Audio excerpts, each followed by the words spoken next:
Bienvenidos a un nuevo análisis a fondo.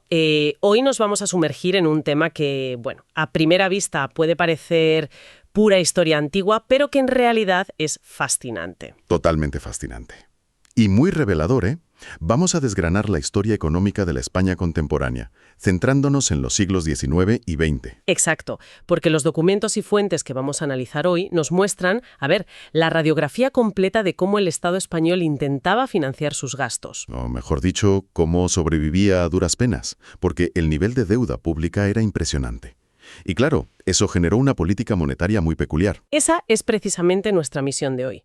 Queremos que quien nos escuche entienda cómo un Estado crónicamente endeudado provocó un efecto dominó brutal. Un efecto que acabó moldeando absolutamente todo. Los bancos, el desarrollo industrial, el comercio internacional y hasta la vida cotidiana de la época. Es que, fíjate, la premisa ya engancha. Imaginemos un país que durante décadas enteras es completamente incapaz de cuadrar sus cuentas. Un país donde además evadir impuestos era prácticamente un deporte nacional para los terratenientes más ricos. Ya te digo. Y un gobierno tan desesperado por conseguir liquidez que acaba vendiendo el monopolio de imprimir billetes. O sea, tela con el panorama. Pues sí, un panorama muy complejo.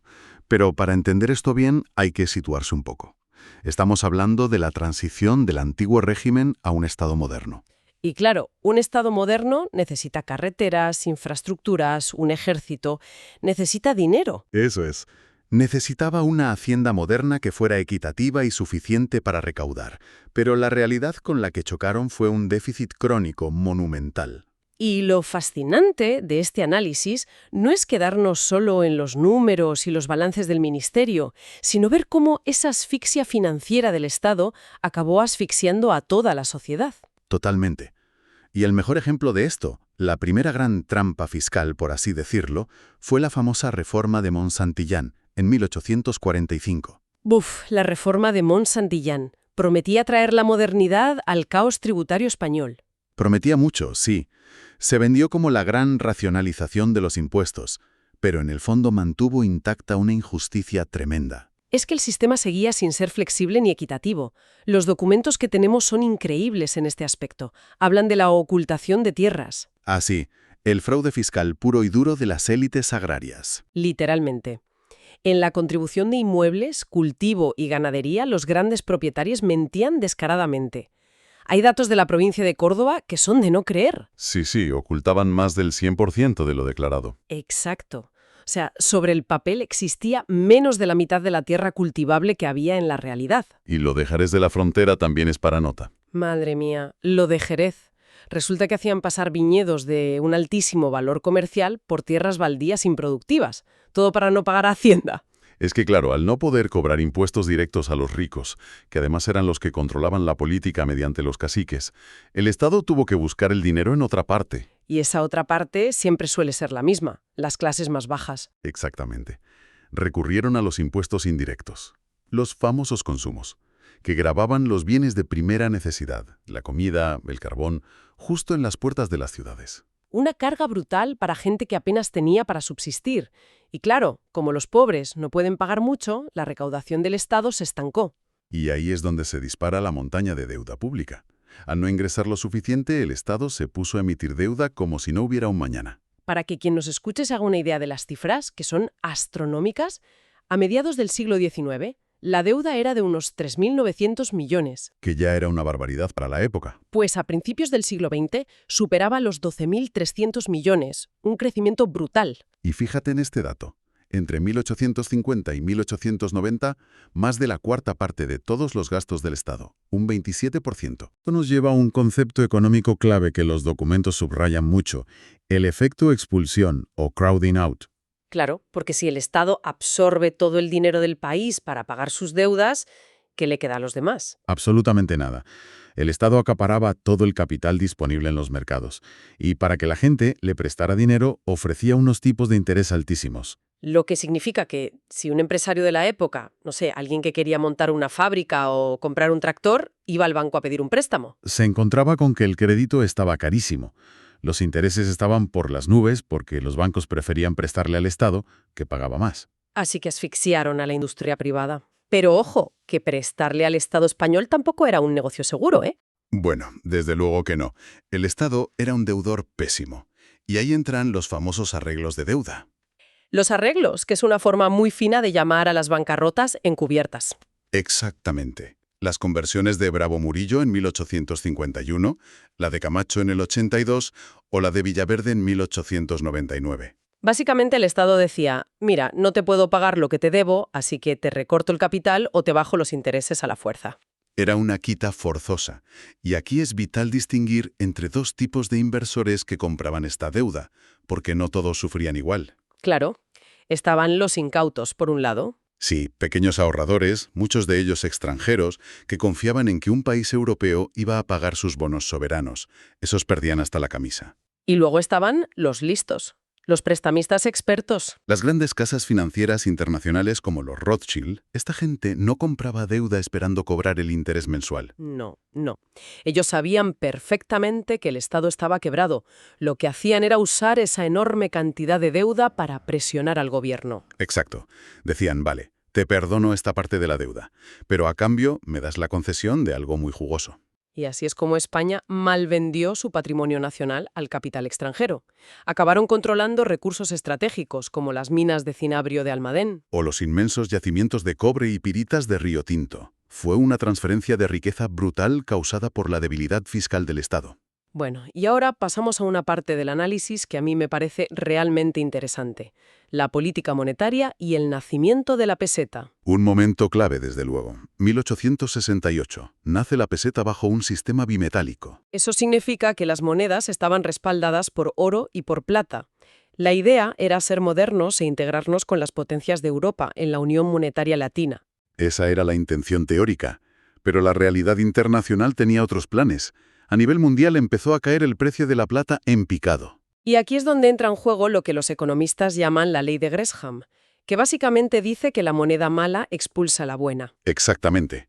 Como la plata cada vez valía menos en el mercado internacional, pero en España el gobierno le obligaba a tener un valor legal fijo para la peseta, Pues la gente no es tonta. Si tienes una moneda de oro y otra de plata que legalmente valen lo mismo, pero sabes que el oro real vale mucho más, te guardas la moneda de oro debajo del colchón o la fundes para exportarla, y solo usas la de plata para pagar en el supermercado. y así fue como, hacia 1880, el oro simplemente desapareció de la circulación en España. Nos quedamos con un patrón plata de facto, que en la práctica funcionaba como dinero fiduciario. Es decir, dinero que no tiene un valor intrínseco pleno. Valía algo porque el Estado decía que lo valía, igual que nuestros billetes de papel de hoy en día. Y esto aisló financieramente al país del resto de Europa, porque casi todos los demás estaban adoptando el patrón oro. Nosotros íbamos a contracorriente. Y hablando de billetes de papal, llegamos al año clave de todo este enredo monetario, 1874. Un año crítico. Las arcas públicas estaban vacías y el gobierno estaba completamente desesperado. Tenían que financiar la guerra carlista en el norte y la rebelión cantonal por el sur y Levante. Necesitaban dinero urgente. Y la solución fue acudir al Banco de España. Le pidieron un préstamo a fondo perdido de 125 millones de pesetas. Que para la época era una inyección de capital colosal. Pero claro, el Banco de España no iba a dar ese dinero gratis. A cambio, el gobierno le otorgó al banco el monopolio exclusivo para imprimir billetes en todo el territorio nacional. Quitándole ese derecho a todos los bancos de provincias, que también imprimían sus propios billetes hasta ese momento. Y hay que entender que esto no fue una decisión meditada de política monetaria para estabilizar la economía, fue pura supervivencia fiscal. El Estado vendió la impresora de dinero porque necesitaba pagar la guerra de mañana, así de simple. Y las consecuencias fueron inmensas. El Banco de España empezó a monetizar la deuda pública. Traducido, que el gobierno emitía deuda, nadie la quería comprar, así que el Banco de España la compraba imprimiendo billetes nuevos de la nada. Lo cual generó una expansión monetaria enorme. A finales de siglo, el volumen de billetes crecía a un ritmo del 11% anual. Claro, la inflación asomando la cabeza. Toda la política monetaria estaba secuestrada por los apuros de Hacienda. Y este ecosistema tan inestable, con el Estado acaparando dinero y el Banco de España imprimiendo sin parar, afectó muchísimo a la banca privada. Sí, vamos a repasar rápidamente cómo evolucionó esa banca privada. Habíamos pasado por intentos problemáticos en el siglo XVIII, como el Banco de San Carlos, Y el Banco de San Fernando después, hasta consolidar el Banco de España. Pero fuera del ámbito estatal había mucho contraste. Por ejemplo, en 1844 se crea el Banco de Barcelona, con Manuel Girona a la cabeza. Un banco extremadamente conservador, muy prudente, dedicado casi exclusivamente al crédito comercial a corto plazo. Y les fue muy bien. Pero claro, luego llegaron las leyes de 1856 y abrieron la puerta a las sociedades de crédito. Y ahí entró el capital francés. Los hermanos Pereire, los Rothschild de París, trajeron un modelo de banca especulativa total.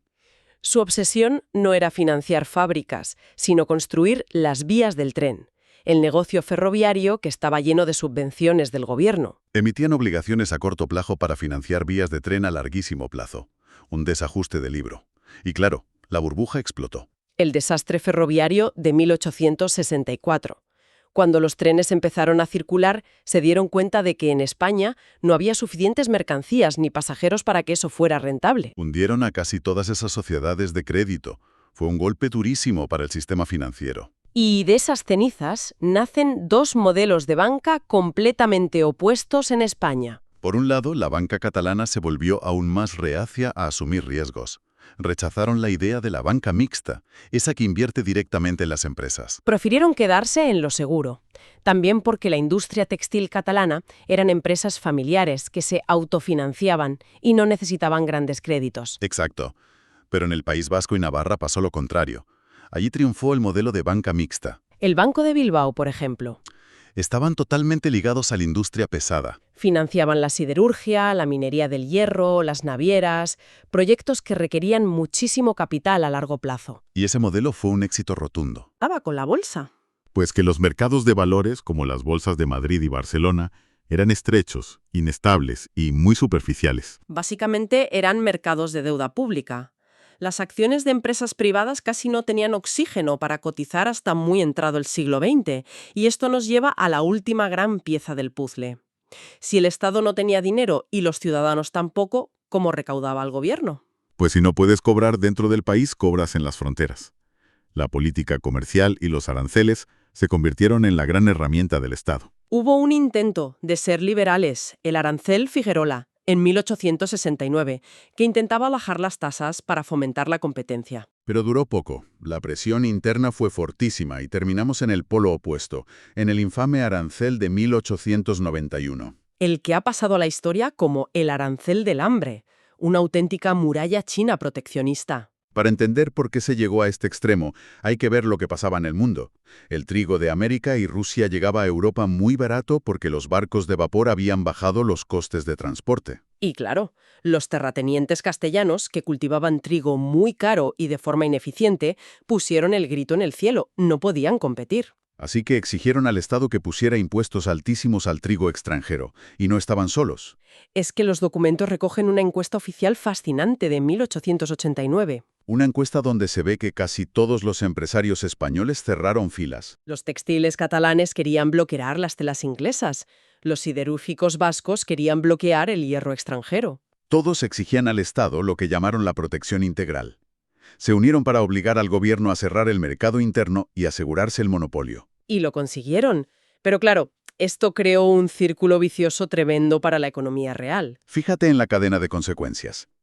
El arancel al trigo extranjero hacía que el trigo español fuera carísimo. Por lo tanto, el pan, que era la base de la alimentación, costaba una fortuna. Al ser la comida tan cara, los obreros necesitaban salarios más altos solo para no morirse de hambre. Y como los salarios eran altos, los dueños de las fábricas textiles decían, oye, producirme cuesta mucho, no puedo competir con los ingleses. Así que volvían a pedirle al gobierno aranceles aún más altos para las telas. Y vuelta a empezar. Se protegió a industrias totalmente ineficientes. Evitaron la competencia internacional, sí, pero a costa de estancar la modernización del país. Y a costa de reducir drásticamente el nivel de vida de la población general. El ciudadano pagaba el pato con productos caros y malos. En lugar de innovar, de comprar maquinaria nueva o ser más eficientes, los empresarios invertían sus energías en presionar políticamente al gobierno en Madrid para que no les quitaran los aranceles. Es un ejemplo de manual de cómo la salud fiscal de un Estado y sus políticas aduaneras determinan absolutamente todo. No es solo un problema de contables. Para nada. Todo este análisis demuestra cómo las decisiones de un Estado, perpetuamente endeudado, moldearon cada rincón de España durante esos 2 siglos. Determina el precio del pan, los intereses de los préstamos, el aislamiento internacional y la capacidad de las empresas para innovar o hundirse. Desde inventar la peseta y crear dinero fiduciario de la nada, hasta un proteccionismo que ahogaba el progreso, y bancos que preferían prestar a un gobierno quebrado en lugar de apoyar a un emprendedor. Todo, absolutamente todo, estaba interconectado por la urgencia del Estado de conseguir dinero para pagar los intereses de su inmensa deuda. Y para cerrar este recorrido, creo que los documentos nos dejan una reflexión final muy provocadora para quien nos escuche, algo para pensar con calma. A ver, adelante. Si durante más de un siglo entero la clase empresarial española se acostumbró a buscar siempre la protección del Estado mediante aranceles, concesiones y favores para garantizar sus beneficios, En lugar de competir de tú a tú en el mercado internacional, claro. exacto. La pregunta es hasta qué punto esa aversión al riesgo, esa dependencia crónica de la ayuda y las normativas del Estado se quedó impregnada en el ADN cultural corporativo de España. Es una gran pregunta. Saber si ese proteccionismo decimonónico moldeó una forma de hacer negocios que trascendió mucho más allá del siglo XIX. Una herencia institucional entre los empresarios y el Estado que, sin duda, es ideal para seguir cuestionando nuestra historia. Muchísimas gracias por acompañarnos en este recorrido y hasta el próximo análisis a fondo.